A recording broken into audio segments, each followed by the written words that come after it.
મારી બહેનો, ખેડૂતના દીકરાને પોષણક્ષમ ભાવ નથી મળતો. તમે રસોડે કરિયાણું ભરવા જાઓ તો કઈ સસ્તું નથી મળતું. આ વચ્ચેથી મલાઈ કોણ તારવી જાય? આ મલાઈ તારવી જનારા લોકોને ઓળખવા માટેની આ લડાઈ છે.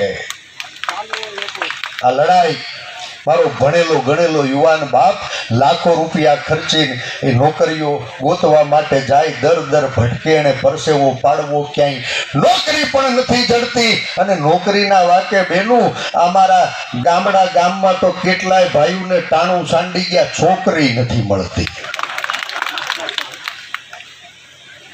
નવી નોકરીઓ તો નથી મળી બાપ. આજ કર આતંકવાદના પાપે નાના વેપાર ધંધા ભાંગીને ભૂકો થઈ ગયા છે, ફેક્ટરી કારખાના બંધ થઈ રહ્યા છે અને પરસેવો પાડનારા કેટલા યુવાનો એ બેરોજગારીના ખપ્પરમાં હોમાઈ રહ્યા છે.